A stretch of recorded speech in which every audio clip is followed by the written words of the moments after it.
반갑습니다. 사랑하는 아버지 주님의 은혜와 사랑 감사합니다. 이 시간 우리가 다 하나님 말씀 앞에 있습니다. 하나님께서 이 시간에 말씀하여 주시고 하나님 그 말씀이 우리 영혼에 생명되게 하시며 또한 그 말씀을 통해서 우리가 깨닫게 하시고 알게 하시고 또한 우리의 믿음이 자라는 시간을 줄 수 있도록 주님 도와주시옵소서. 하나님 연약한 자 또 주의 말씀 들고 섰습니다. 온전히 하나님 말씀에 대언 자 되게 도와주시고 하나님 말씀대로 전할 수 있도록 주님 도와주시옵소서. 감사드리며 거룩하신 주 예수님 이름으로 기도합니다. 아멘. 할렐루야. 아멘. 네, 저는 고등학교 3학년 때 처음 예수님을 믿게 되었습니다. 그래서 예수님을 믿고 처음으로 들었던 생각이 뭐였냐면 하나님을 잘 섬기고 하나님을 믿으면 하나님께서 내 앞길을 인도하시겠다라는 생각을 들었어요. 왜냐하면 하나님이 살아계신 것을 경험을 했거든요. 그리고 하나님을 만났기 때문에 그러면 하나님이 살아계시고 하나님이 실제로 계시고 또 나를 만나시니까 하나님이 이 세상을 다스린다면 하나님 마음에만 좀 들면은 내 인생을 좀 편안하게 좀 피겠구나 그런 생각을 고등학교 3학년 때 했어요. 그리고 실제로 고등학교 3학년 때 시험을 딱 봐서 대학을 들어갔는데 저희 때는 선지원 후시험이었거든요. 그래서 대학을 시험 봐서 딱 들어갔는데 자금 받고 들어갔어요. 점수가 높아가지고. 그럼 제가 평상시에 맞는 것보다 좀 더 맞더라고요. 그래서 역시 하나님 믿으니까 이렇게 잘 되는구나 라는 생각을 했습니다. 그런데 그 생각이 얼마 가지 않아서 좀 바뀌게 되었어요. 왜냐하면 하나님을 잘 믿고 하나님을 따르는데 어려움이 있어요. 도저히 이해가 안 되는 거예요. 왜냐하면 하나님을 잘 섬기고 하나님 믿고 하나님 의지하고 하나님 바라보고 하나님 믿고 이렇게 나가는데 왜 어려움이 우리 삶 가운데 아니 내 삶 가운데 있느냐 이거죠. 피크는 언제냐면요. 제가 신대원을 딱 가니까 신대원 가서 여러분 어떤 분들 그래요. 신대원 처음 딱 들어가면 목사님이래요. 그리고 2년 지나가면 이제 그 신도가 되고 그리고 졸업할 때는 불신자가 돼서 나간다고 하는 것이 신학교입니다.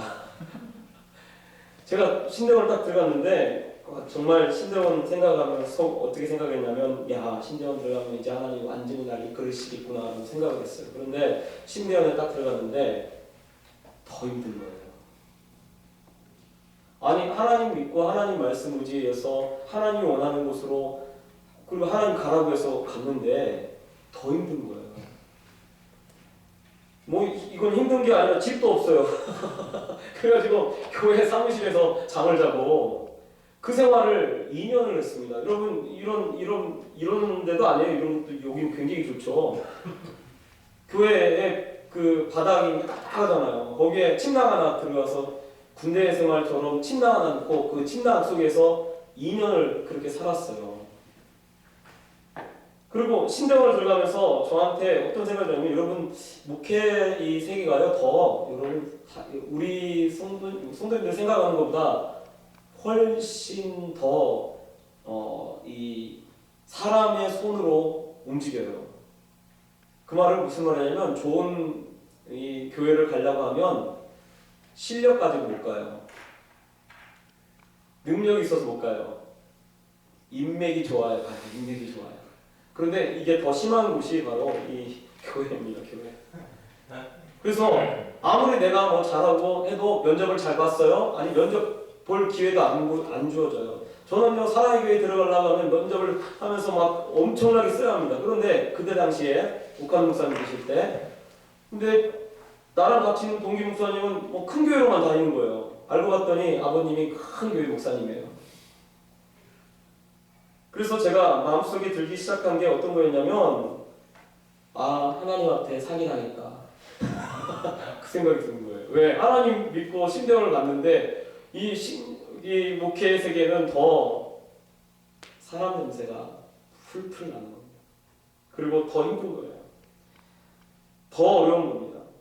그 전에는 어려움이 없었어요. 그리고 뭐 대학을 다니고 그리고 뭐 필요하면 가이동하고 이렇게 해서 물질 같은 것도 어려움 없었고 집도 있었고 그리고 평안하게 용돈 타가면서 그렇게 생활을 했습니다. 그런데 신대원 딱 가자마자 어려움이 막 시작되는 거예요.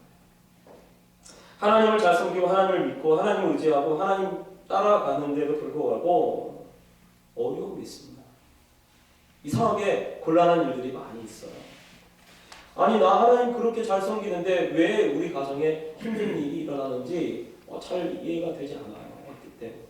그래서 많은 성도님들이 저한테 묻습니다. 왜 하나님, 목사님 왜 하나님께서 나한테 이런 일을 이렇게 하시는지 잘 모르겠어요 라고 하는 소리를 굉장히 많이 듣습니다. 그런데 우리가 오늘 이 말씀을 통해서 그 이유가 무엇인지를 같이 한번 좀 살펴보고, 그리고 하나님이 어떤 분이신지 같이 살펴보며 우리의 믿음을 좀 점검하는 시간이 되었으면 좋겠습니다. 오늘 말씀에 보면 예수님께서 바닷가에서 말씀을 전하신 이유입니다. 그래서 그 앞절까지 4장 앞절에 보면 바닷가에 많은 사람들이 모여가지고 이 성도들이 말씀을 들어요. 그래서 이 배를 띄우고 배에 올라서 바닷가에 사람들이 모였으니까 배에 올라서 하나님께서 예수님의 말씀을 가르칩니다.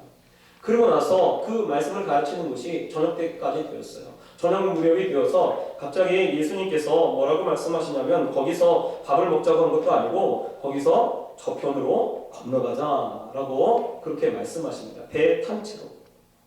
그러니까 제자들이 사실은 저녁 무렵이거든요. 해질 무렵이니까 밥도 먹었는지 안 먹었는지 써있지도 않아요. 분명히 이 말씀을 전하고 있었기 때문에 어쩌면 밥도 먹지 못하고 저편으로 건너가려고 했을 거예요. 그리고 저편으로 건너가는 것이 원래 이 갈릴리 호수는요 그렇게 엄청나게 큰 그런 호수가 아닙니다. 그래서 이쪽에서 저쪽으로 건너가는데 그렇게 오랜 시간이 걸리질 않아요.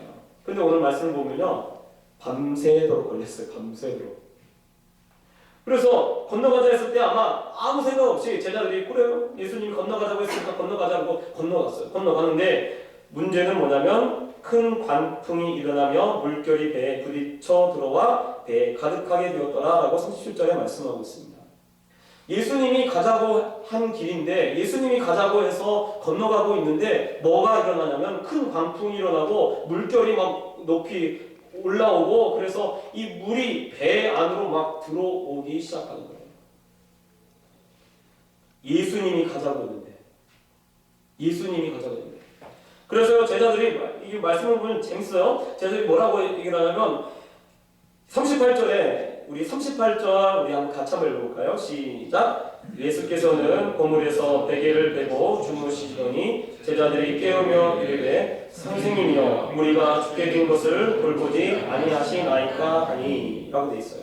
자, 이 말씀을 보면 제자들이 무엇을 하고 있냐면 예수님을 막 깨우면서 예수님 우리가 지금 죽게 된 것을 돌보지 않습니까? 라고 얘기를 합니다. 여러분 만약에 제가 여러분을 데리고 어디 배를 타고 우리 저쪽 저 섬에 갑시다 하고 섬에 가기로 했는데 풍랑을 만났어요. 그러면요 풍랑 만나서 못 가고 막 배가 막 이렇게 휘청휘청 얼고 물이 막 들어오고 막 그러면 여러분이 누굴 쳐다볼까요? 아마 저 쳐다볼 거예요. 괜히 가자고 해가지고 괜히 가자고 해가지고 사실은 예수님한테 제자들이 하고 있는 그 모습이 마치 그와 같습니다. 괜히 가자고 해가지고 건너가자고 해놓고 당신은 뭐하고 있어요? 주무시고 계세요. 혼자. 남들은 다 물 푸고 있는데 물 푸고 막 정신없이 큰일 나네 이러고 있는데 예수님 뭐하고 있어요? 베개 베고 주무시고 있어요. 물이 막 여가지고 물이 튀어서 배에 막 가득하게 되는데 그러고 있는데도 예수님이 뭐하고 계셔요? 주무시고 계신 거예요. 아마 제자들이 예수님 때문에 그런데 예수님 주무시네 이러고 막 아마 속상해가지고 막 그렇게 했을 겁니다. 여러분 우리가 예수님께서 지금 주무시고 계시는데 이것 자체가 좀 이해가 안 돼요. 왜냐하면 물이 배에 막 들어오고 있습니다. 이 배는요 유람선처럼 큰 배가 아닙니다. 나룻배 같은. 그리고 그렇게 큰 배가 아니에요. 그래서 사람들이 노를 저어서 갈 수 있는 그런 배입니다. 그런 배에 물이 쳐서 들어오는데 고물, 즉 배 뒤편에 가서 베개를 베고 주무시는다? 그거 쉽지 않습니다. 그리고요 물이 해서 배에 가득하게 되었더라 라고 되어 있습니다. 그러면 예수님이요 주무시는데 갑자기 물이 막 이 옷으로 막 신몸에 들어오는 거예요. 그런데 뭐하고 계셔요? 주무시고 계셔요. 이해가 안 되죠. 예수님이 그러면 지금 저편으로 건너가자고 했을 때 예수님이 그렇게 말씀하셨을 때 그 풍랑을 만날 줄 몰랐을까요? 분명히 알았을 겁니다. 그리고 깨어 있을 수도 있음에도 불구하고 그리고 배가 이렇게 막 흔들리고 있고 그리고 물이 막 들어오고 있는데 뭐하고 계셔요? 주무시고 계셔요. 이건 주무신 게 아니죠. 눈 감고 계신 거예요. 눈 감고 뭐나 이러고 지켜보고 계신 거예요. 사실. 여러분 예수님이 가라고 했고요. 예수님이 건너가자고 해서 지금 풍랑을 만났습니다. 그러면 거기에는 분명한 예수님의 의도가 있는 거죠. 예수님의 의도가 있습니다. 즉 예수님의 예수님이 만들어 놓은 극장 안으로 지금 들어온 거예요. 그래서 예수님이 이 극장의 모든 연출을 다 하신 거죠. 풍랑도 불게 하고 그 다음에 제자들을 그곳으로 마침 그 풍랑 이는 그 바다 아니 그 호숫가 그 호수 안으로 집어넣고 그리고 거기서 막 흔들고 계신 거예요. 누가? 예수님이. 왜요? 이유가 있는 거죠.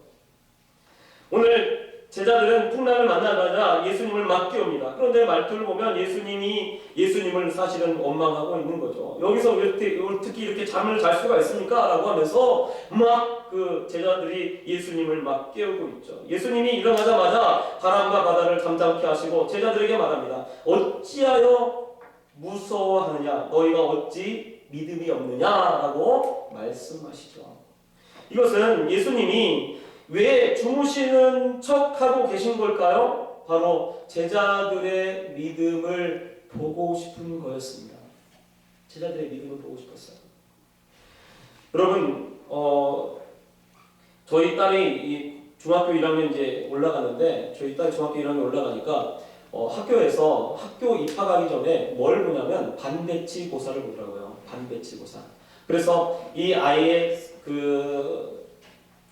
얼마나 6학년 그 과정을 충실히 했는지 그리고 반을 골고루 나누기 위해서 반배치고사를 봅니다. 그래서 그런데 이제 거기 이 학교만 그런 게 아니고 학원도 그러잖아요. 학원도 만약에 수학 학원이면 우리 동네에 참 잘 나가는 학원이 하나 있어요. 근데 그 수학 학원은요 시험 봐서요 떨어진대요. 못 들어온대요. 아무나. 그래서 시험 봐서 이제 뭐 A, B, C, D 이렇게 나눠가지고 그 등급에 맞춰서 잘하는 거에 따라서 잘하면 A반으로 들어갈 것이고 못하면 D반으로 들어가서 이렇게 평균적으로 맞춘다는 거예요. 여러분 왜 그러나 학원에서 혹은 학교에서 왜 그렇게 합니까? 왜 그렇게 하냐면 그 아이의 그 정확한 위치 즉 성적을 정확하게 알아서 그 아이를 돕기 위해서 사실 그렇게 하는 거죠.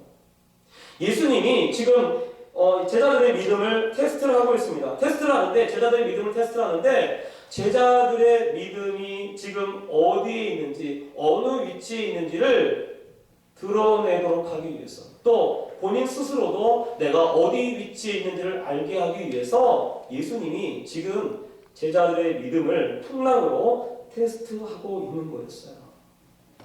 그러면 테스트를 왜 합니까? 고치기 위해서 그래요. 고치기 위해서. 사람이요 믿음이 많이 있는 것 같아요. 저도 목사니까 믿음이 있는 것 같아가지고 개척할 때 얼마나 개척 시작할 때 믿음이 있겠습니까? 하나님 하라고 했으니까. 그리고 막 뭐든지 하나님이 원하는 대로 다 되는 것 같아요. 그런데 제가 생각해 보니까 어떻게 했냐면 처음 시작할 때 저희 집을 담보로 잡고 마이너스 9천만 원짜리 통장을 만들었어요. 왜냐면 마이너스 9천만 원짜리 통장을 왜 만들었냐면 제 생각할 때 한 달에 100만 원씩 마이너스가 되겠다라는 생각을 했어요. 대충 딱 잡아서. 그래서 마이너스 9천만 원짜리 통장을 만들어 놓고 나는 90개월은 버틸 수 있겠다. 아무도 왜냐면 개척 멤버가 있었던 것도 아니고 아무도 없이 시작을 하니까 저희 가족밖에 없는 거예요. 그래서 누가 물어봐요. 옆에서 막 그 권사님들이 걱정하면서 목사님 같이 개척할 사람 있습니까? 아니요? 그런데 왜 하려고 하냐는 거예요. 저보고. 아니 뭐 하나님 하라고 해서 한다고. 그런데 속으로도 진짜 같이 할 사람이 있어야 하는데 이러고 그리고 마이너스 9천만 원짜리 통장을 만들어 놓고 한 달에 100만 원씩 마이너스 될 걸 생각하고 90개월을 내가 버틸 수 있겠다라고 생각을 했어요. 그래서 이제 첫째 달부터 마이너스 100만 원이니까 이제 그렇게 마이너스 쭉쭉 나가겠지라고 생각을 했어요. 그런데 제가 믿음이 없었어요. 하나님이요, 지금까지, 현재 지금까지 사람 한 명도 없이 시작해도 마이너스 되지 않도록 하나님 지금까지 인도하셨어요. 그래서 제가 우리 교인들한테 그래요. 제가 처음에 믿음이 너무 없었다고. 저도 믿음이 좋은 줄 알았더니 실제로 그런 상황에 딱 놓이니까 내가 얼마나 믿음 없는지 거기에 딱 드러나게 되어지더라고요. 여러분, 사실은 자기가 무엇을 잘못하는지를 알아야 고칠 수 있어요. 회개라는 것 자체가요, 내가 어떤 죄가 이것이 죄인지 아닌지, 내 믿음이 어디 위치에 있는지를 알아야 자기를 고쳐갈 수가 있습니다. 내가 지금 잘못하는 것을 알지 못하는 사람은 절대로 자기를 고칠 수가 없어요. 그런데 자기가 잘못하고 있다는 것을 아는 사람은요, 그걸 고칠 수 있는 가능성이 있는 겁니다. 예수님이 왜 지금 제자들을 풍랑 가운데 몰아넣으셨습니까? 제자들이요, 예수님을 믿고 따르니까 굉장히 믿음 있는 것 같아요. 예수님 옆에서 막 있고 예수님이 막 기적을 일으키는 걸 옆에서 보니까 굉장히 믿음 있는 것 같아요. 그런데 풍랑 한번 딱 만나니까 다 예수님! 당신 때문에 지금 이곳에 왔어요! 이러고 막 그러고 있는 거죠. 사실은 우리가 예수님 말씀대로 하고 예수님이 우리를 풍랑으로 밀어 넣으시면 여러분 두려워할 필요 없습니다. 제가요, 개척해보니까 알겠더라고요. 한 명도 없이 개척해도 된다니까요. 할렐루야. 왜 불만이십니까? 아니 그렇게 하시더라고요. 하나님 채워주시더라고요. 그래서 지금까지 마이너스 되지 않아요. 그리고 올해부터 사례 받으니까 더 많이 헌금이 나와요. 할렐루야.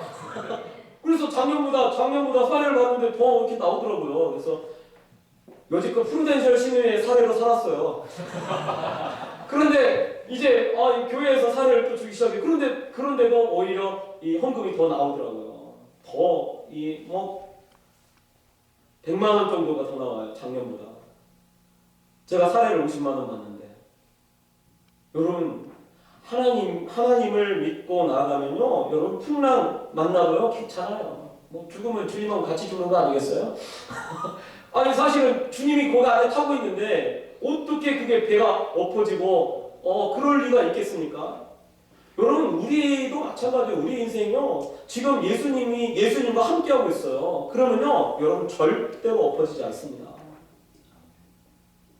사명 있는 사람은요 절대로 안 죽어요. 그거 다 마칠 때까지 절대로 안 죽습니다. 그래서요, 사실은 제자들이 깨울 필요 없어요. 그냥 정말 믿음이 있다면 예수님 믿고 그냥 딱 있으면 돼요. 그런데 예수님이 딱 시험해보니까 제자들이 믿음이 하나도 없는 거예요. 다 두려워하고 무서워하고, 지금 이 감정을 보세요. 두려움에 막 떨고 있는 거예요. 무서움에 떨고 있는 거예요. 바로 예수님이 이 모습을 통해서 제자들의 믿음을 책망하고 있습니다. 너희가 어찌하여 두려워하느냐? 라고 하면서 이 제자들의 믿음을 책망을 하고 있어요. 왜요? 책망해야 고치니까요. 잘못한 것을 드러내야 고쳐지니까 그렇습니다.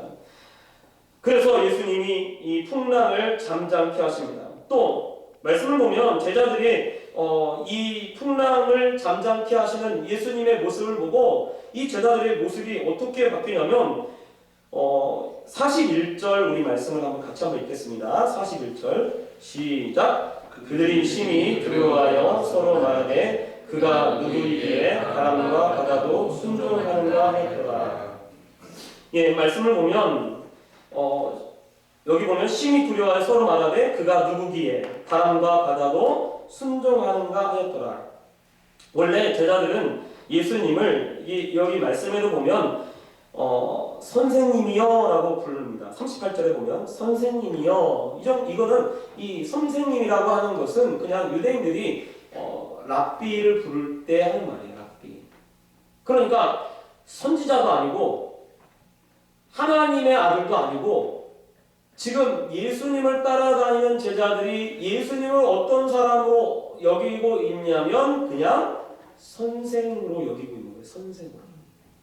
그런데 지금 풍랑을 만나고 나서 풍랑을 잠잠케 하시는 그 예수님의 모습을 보고 제자들이 뭐라고 서로 얘기를 하냐면 심히 두려워하여 서로 말하되 그가 누구이기에 라고 얘기해요. 그가 누구이기에. 즉 그 말은 지금 이 제자들이 예수님에 대해서 어떻게 생각하기 시작한 거냐면 그 전에는 그냥 사람, 선생님, 조금 뭔가 능력이 있는 그런 사람 그 정도로 알고 있다가 이 바람과 바다도 잠잠케 하는 것을 보고 여기 말씀을 보면 심히 두려워하여 라고 되어 있습니다. 여러분 풍랑이 이를 때 제자들이 어떤 마음이 있었냐면 두려워해서 죽을까봐 두려워해서 풍랑을 보고 무서워하고 두려워하는 마음이 있었어요. 그런데 이제 누구를 두려워해요? 예수님을 두려워합니다. 이 두려워한다는 이 표현은 공경한다라는 뜻이죠. 하나님을 만난 사람들 대부분 다 두려워합니다. 하나님을 만난 구약의 모든 사람들을 다 화루다 나로 죽게 되었다라고 두려움에 떨었어요. 그러니까 제자들이 예수님을 만나고 나서 어떻게 바뀌어 있냐면 예수님에 대한 믿음이 한 단계 더 올라가고 있는 것을 보여줍니다. 저희 교회에서 처음에 우리 교회 나오셨다가 서울로 이사간 집사님 가정이 있어요. 최근에 그 집사님이 2월 28일 날 이사를 가게 돼서 2월 18일 날 저 신방을 와달라고 하시더라고요. 그래서 거기 담임 목사님 오시기 전에 제가 먼저 가서 신방을 했어요. 이사 신방이라고 해서 갔는데 그 집이 그 전에 서울에 이사 갔을 때 처음 갔을 때 그 집이 굉장히 좁았어요.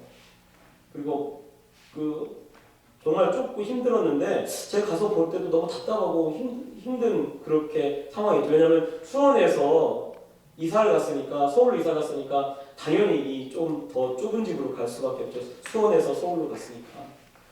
근데 이번에 딱 갔더니 집이 51평이에요. 넓더라고요. 그래서 집사님도 그래요. 자기 평생에 이렇게 큰 집 살아본 적이 없대요.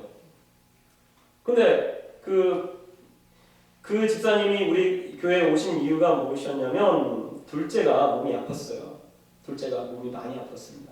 그래서 수술도 하고 그리고 지금 둘째를 위해서 지금도 이렇게 돌보고 있어요. 물론 이제 지금은 건강해졌지만 아직 완치됐다라고 하는 판정은 받지는 않았습니다. 그런데 이 집사님 이 둘째가 취직을 하면서 어떻게 하냐면 이 처절매라고 해서 취직한 처절매를 우리 교회 저에게 우리 교회에 주기 위해서 저를 이렇게 불렀던 거였어요. 그래서 갔더니 처절매라고 드리면서 목사님 적어요 이러면서 이렇게 아직 인턴이라고 그런가? 그거 하니까 인턴이니까 아직 적다고 하면서 이렇게 주더라고요. 그래서 제가 이걸 받고 축복 기도를 했습니다. 그런데 사실은 그 친구가 아프기 전에 교회를 안 다녔어요. 물론 어렸을 때 교회 다녔지만 커서 대학생이 된 다음부터 교회를 나가지 않았습니다. 그리고 그 남편 집사님이 하시는 말씀이 뭐라고 말씀하시냐면 목사님 제가 사실은 우리 둘째가 아프기 전까지는 교회를 나가도 안에 따라서 교회를 그냥 나갔대요. 그런데 이 둘째가 아프면서 자기도 제대로 정말 하나님을 믿고 신앙생활을 하기 시작했다라고 이야기를 하시는 거예요. 그리고 뭐라고 말씀하시냐면 지금은 기도하면서 가끔씩 너무 하나님께 감사해서 감격해서 막 눈물을 흘리신다는 거예요. 그리고 자기 평생에 이렇게 하나님이 좋은 집 주셔서 이렇게 이 좋은 집에서 살아본 적이 없대요. 이렇게 넓은 집에서. 그렇게 말씀을 하시면서 정말 하나님 감사하다고 그렇게 고백하는 것을 보았습니다. 그 가정이요, 어쩌면 풍랑을 만나서 온 가족이 다 하나님을 더 잘 섬기고 하나님을 의지하고 하나님을 만나게 되었습니다. 정말 사실은 풍랑 전에는 제자들은 풍랑을 보면서 무서워하는 그 마음을 가지고 있었는데 풍랑이 무서웠는데 이제 하나님을 경외하는 예수님을 경외하는 두려운 마음으로 바뀌고 있습니다. 그렇다면 여러분 풍랑이 어려운 일인가요? 풍랑이 안 좋은 일인가요? 아니에요. 풍랑이 오히려 우리에게 또 제자들에게 더 좋은 영향을 끼치고 있었던 것입니다. 하나님이 일부러 제자들을 위해서 풍랑이라는 것도 다 준비해 놓고 그곳으로 몰아가신 거였어요. 왜? 예수님의 제자들을 더 믿는, 하나님을 믿는, 예수님을 믿는 사람이 되도록 만들기 위해서, 그들의 믿음을 위해서 하나님이 그런 일을 했던 것입니다. 우리는요, 안 좋은 일이 일어나면 안 좋은 일이 왜 일어났을까라고 하면서 때로는 하나님을 원망합니다. 저희 교회 어떤 집사님이 젊었을 때 이 아프리카에 선교사로 아프리카 선교를 가게 됐어요. 부부가. 그래서 그때 딸이 7살인가 됐을 때예요. 7살인가. 근데 사실 이 딸을 가졌을 때도 그때 하나님 잘 섬겼을 때인데 이 딸이 가졌을 때 임신한지 모르고 감기약을 먹은 거예요. 그래서 아이가 태어났는데 손가락이 다 한 마디가 없습니다. 아이가 태어났는데 발가락 부분. 그렇게 아이가 태어난 거예요. 그래도 하나님을 잘 섬기고 하나님 의지해서 이 아프리카 선교사로 간 거예요. 근데 아프리카 선교사로 갔는데 거기서 선교를 간 지 얼마 되지 않아서 그곳이 전쟁이 일어난 거예요. 그 간 나라가. 그래서 그 옆에 나라로 이 선교사들이 다 들어와서 옆에 나라에 있는 이 선교사들이 있는 그곳으로 가서 살게 됐다는 거예요. 그런데 아프리카가 얼마나 환경이 안 좋습니까? 그러니까 좁은 집에 사람들이 바글바글 같이 살았던 거예요. 여러 선교사님들 가정에. 그런데 거기서 그 딸하고 같이 놀던 다른 선교사님 아들이 장난하다가 이 쇠꼬챙이 같은 걸로 눈이 찔린 거예요. 그래서 눈이 7살 나이에 눈이 찔려가지고 그 병원을 아프리카 병원이 없잖아요. 그래서 겨우겨우 찾아서 병원에 갔는데 병원에서 하는 말이 그러더래요. 뭐 이렇게 살짝 발라주면서 우리 병원에서 이걸 할 수 있는 게 없다고. 그래서 어떻게 해가지고 몇 개월 지나서 이 네덜란드에 있는 그 병원에 가게 됐다는 거예요. 갔더니 그 병원에서 그러더래요. 너무 늦었다고. 너무 늦게 왔다고. 사실은 그 속에 고여있는 피를 다 닦아줬으면 이 시신경이 손상되지 않았을 텐데 시신경이 다 손상돼서 이건 고칠 수 없다고 그렇게 된 거예요. 그 아이를 데리고 귀국을 했어요. 근데 그 아이는 엄마 괜찮아 그러는데 이제 문제는요. 눈이요 상처가 당해가지고 이 다친 눈이 자라지가 않는데요.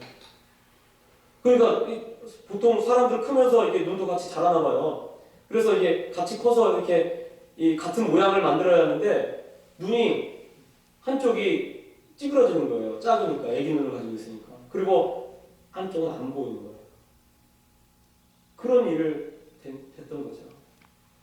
그래서 결국은 이 수술을 해서 고등학교 졸업할 때까지 우리나라에서 그 학교를 다니다가 그러니까 계속 눈이 이렇게 생각해보세요. 여학생인데 이렇게 눈이 이렇게 되고 손가락도 하나 없고 그런 상태로 우리나라에서 그렇게 이렇게 살았으면 얼마나 사실 힘들었겠습니까? 그리고 고등학교를 졸업하고 나서 이 의안을 하고 눈을 어차피 안 되니까 의안을 하고 그리고 우리나라에서는 학교를 안 다니고 이제 호주로 가서 호주에서 다니다가 미국에 있는 대학교에 편입을 한 거예요. 근데 하나님이 재능을 주셔가지고요. 이 짧은 손가락인데 전공이 뭐냐면 피아노 전공입니다. 하나님 재능을 주셔서. 그리고 피아노 전공을 해서 그 학교에서 굉장히 좀 유명한 그런 아이로 자랐던 거예요. 거기서. 그리고 최근에요. 이제 한국에 들어와서 있다가 그 대학교에서 만났던 학생이랑 이번에 결혼을 하게 됩니다. 그래서요. 미국으로 시집 가더라고요. 미국으로. 그 아이가. 근데 딱 보니까 그 시집 가는 그 집에 어떻게 됐냐면 그 미국의 대학교 교수님인데 시아버지 시어머니가 대학교 교수님인데 딸이 하나 있는데, 그러니까 자기 남편의 언니 누나죠. 누나가 있는데 그 뇌성마비. 그래서 장애에 대해서 별로 상관하지 않는 가정에 시집을 가게 된 거예요. 그리고 장애를 가지고 있는 사람에 대해서 잘 돌볼 수 있는 그 사람에게 그렇게 시집을 가게 된 거예요. 집사님 그래요. 뭐라고 하냐면 얘가 시집을 갈 수 있을까라고 생각을 했대요. 그런데 지금 돌아보면 그때 그렇게 되어졌기 때문에 하나님이 지금 이렇게 좋은 가정에 결혼하고 좋은 가정으로 갈 수 있도록 만들었다는 거예요. 제가 오늘 말씀을 준비하면서 막 오는데 어떤 생각이 드냐면 하나님께서 우리를요 정말 인생에 너무나 딱 맞는 톱니바퀴 사이에 끼워 놓으셨다는 것을 여러분 아셔야 합니다. 하나님이 우리를 힘든 곳으로 어려운 곳으로 보내는 것이 아니에요. 풍랑을 만나도록 그렇게 하는 것이 아니라 풍랑을 만났기 때문에 오히려 우리의 믿음이 더 나아지고 더 업그레이드 되고 그리고 풍랑을 만났기 때문에 우리가 이 자리에 있게 되었다는 것을 여러분 아시기 바랍니다. 또 오늘 말씀에 보면 숨겨진 또 하나의 목적이 있습니다. 여러분 저 건너편으로 건너가자 했을 때 5장에서 건너편으로 건너가서 그럼 예수님이 무슨 일을 하셨나? 어떤 사람을 만나냐면 거라사인의 귀신 들린 사람을 만납니다. 그러니까 건너가자고 했던 이유가 무엇이냐면 그 거라사인의 그 광인을 만나고 그리고 나서 다른 사람을 한 명도 구원하지 않아요. 그 사람 딱 한 명 구원하고 다시 배 타고 자기가 배 타고 떠나왔던 당신이 배 타고 떠나왔던 곳으로 다시 돌아갑니다. 그러니까 풍랑을 뚫고 비바람을 뚫고 한 사람 정말 귀신 들린 그 사람 한 사람을 만나기 위해서 사실은 폭풍을 뚫고 그곳에 가서서 그 귀신 들린 그 사람 한 사람을 구원해냈던 거예요. 예수님을 만나는 것, 예수님이 우리를 구원하시고 우리를 인도하시는 것, 이것이 얼마나 큰 사랑인지를 너무나 우리에게 정확하게 보여주고 있는 거죠. 건너편으로 가자라고 하면서 제자들과 함께 풍랑을 뚫고 가서 귀신 들린 그 사람 한 사람 구원하기 위해서 하나님이 모든 일들을 다 행하시는 거죠.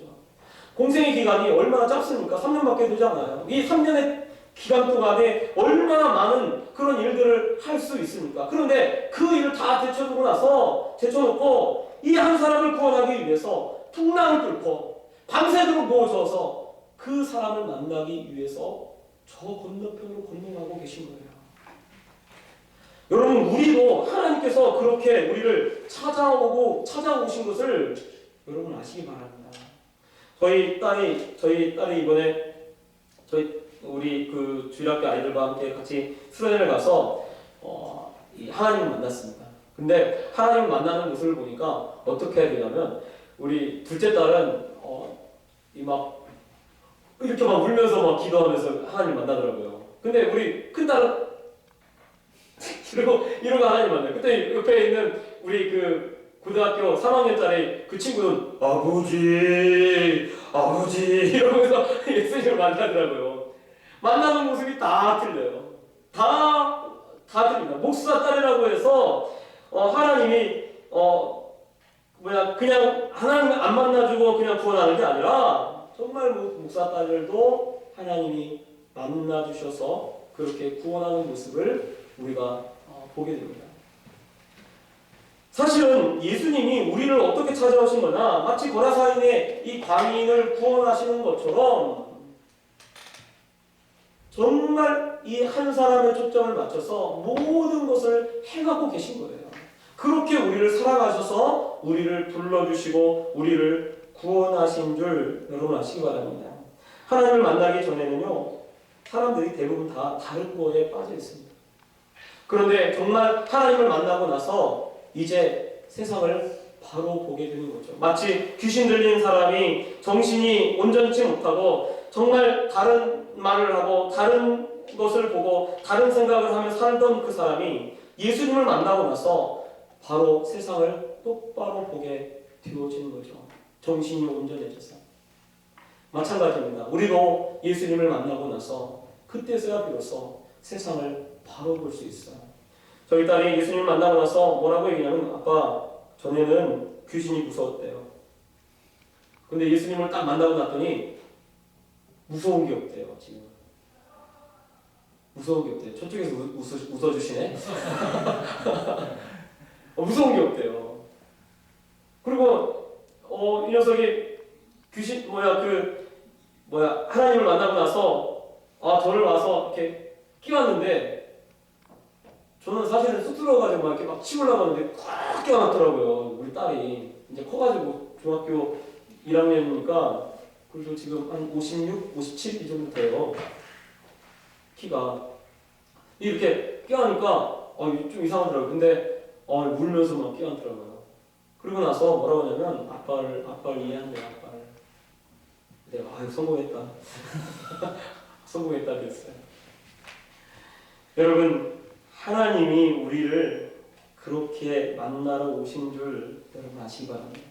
그리고 하나님의 관심은 우리 영혼에 있어요. 제자들의 믿음에 있고 또 그 영혼의 구원에 관심이 있습니다. 우리를 그렇게 구원하시고 그리고 오늘도 우리를 그렇게 이끄시는 줄 여러분 아시기 바랍니다. PTC 못 갔잖아요. 그보다 더 좋은 하나님의 말씀 듣고 있는 줄 여러분 아시기 바랍니다. 이 자리를 부르려고 하나님이 그렇게 하시니 다음에 PTC가 다음에 열심히 가시면 되죠. 할렐루야? 네. 다음에 가면 되죠. 근데 오늘은요, 오늘밖에 없는 거예요. 하나님이 이 말씀 들으라고 여러분을 이렇게 부르신 줄 믿습니다. 여러분 풍랑으로 가도요, 여러분 두려워하지 마세요. 하나님이 다 책임지셔요. 하나님이 함께하고 계셔요. 그러니까 전혀 두려움 없이 여러분 주님 믿고 그렇게 나아가시기 바랍니다. 아니, 나를 구원하시기 위해서 정말 이 거라사인의 광인을 찾아오신 것처럼 나를 그렇게 찾아오신 그 하나님이 나를 그냥 가만히 내버려 두겠어요? 가만히 있겠어요? 내가 어려움을 당하고 곤란한 일을 당하고 괴로운 일을 당하는데 가만히 계시겠습니까? 정말 베개 베고 주무시고만 있겠습니까? 아니에요. 일어나셔서 바람과 바다를 꾸짖으시고 그리고 그 풍랑 속에서 정말 더 주님을 의지하도록, 주님을 알도록 우리에게 믿음을 더하실 것입니다. 여러분, 이 찬양을 같이 한번 불러봤으면 좋겠습니다. 주 앞에 이 주보에 나와 있어요. 이제.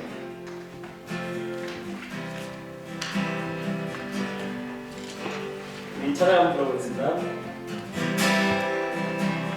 주 앞에 나와 제사를 드리네 마음 열어 내 삶을 드리네 주를 봅니다. 끝없는 사랑은 나의 몫이기네. 주 앞에 나와 주 앞에 나와 제사를 드리네 마음 열어 내 삶을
내 자신을 한번 돌아봅시다. 내가 지금 내 믿음이 어디에 있는지, 풍랑 속에 있다고 혹은 내 마음속에 주님을 원망하거나 주님께 서운한 마음을 가지고 있지는 않은지 내 자신을 다시 한번 돌아보고 정말 주님이 나와 함께하고 있음으로 인해서 두려움이 아니라 하나님을 경외함으로 바뀌게 해달라고, 하나님 내게 믿음을 달라고 이 시간 같이 통성으로 기도하겠습니다. 사랑의 하나님 아버지, 주님의 은혜와 사랑을 감사합니다. 하나님 아버지, 이 시간 우리의 믿음이 어디에 있는지 내 자신을 다시 한번 돌아보게 하여 주시옵소서. 하나님께서 또한 풍랑 가운데 나를 몰아넣으시니 하나님 아버지, 나를 미워하고 나를 힘들게 하기 위해서가 아니라 오히려 나를 사랑하셔서 나를 그 풍랑 속으로 이끄시는 줄 믿습니다. 하나님 아버지, 우리가 그것을 깨닫게 하시고 알게 하시고 하나님 아버지 믿음으로 승리하고 이겨낼 수 있도록 주님 도와주시고 축복하여 주시옵소서. 또한 하나님 아버지, 주님께서 함께해 주시고 우리에게 믿음을 허락하셔서 믿음으로 모든 것들을 다 이겨낼 수 있게 도와주시고 하나님 아버지, 정말 하나님께서 나를 얼마나 사랑하시는지 하나님 다시 한번 말씀을 통해서 깨닫는 우리 모두가 되어줄 수 있도록 주님 도와주시고 축복하여 주시옵소서. 또한 하나님 아버지, 정말 주님의 사랑을 다시 한번 깨닫게 해주시고 다시 한번 온전케 되어지는 놀라운 역사가 있게 도와주시옵소서. 우리 가운데 놀라운 하나님의 사랑이 넘치게 도와주시옵소서. 아버지 함께하여 주시옵소서. 이제는 들어 주 번에 그 능력 날 새롭게 해 주님의 사랑 날 만지시니 내 모든 두려움 사라지네. 폭풍 속에도 주 붙들고 믿음으로 주와 건네 갈보리 언덕 넘어 그 없는 날 주 안에 온전케 되리. 기도하겠습니다. 사랑의 하나님 아버지, 주님의 은혜와 사랑을 감사합니다. 주님이 우리를 사랑하여 주시고 우리를 또 폭풍 속으로 들어가도록 하신 줄 믿습니다. 하나님, 우리가 폭풍 속에 있을지라도 주와 함께 있음을 알게 하시고 또 주와 함께 있음으로 인해서 기뻐할 수 있게 도와주시옵소서. 세상에 대한 두려움이 아니라 주님을 경외함으로 주를 두려워함으로 정말 믿음으로 이겨내는 그런 우리 모두가 되어줄 수 있도록 주님 도와주시옵소서. 나를 위해서 저 바다 건너편을 건너오시면서 폭풍을 뚫고 오셔서 나를 구원하신 그 하나님께서 내 인생을 책임지시고 이끌어가신 줄 믿습니다. 하나님, 더욱더 믿음 안에서 승리해가는 그런 우리 모두 되어줄 수 있도록 주님 도와주시옵소서. 감사드리며 거룩하신 주 예수님 이름으로 기도합니다. 아멘. 감사합니다.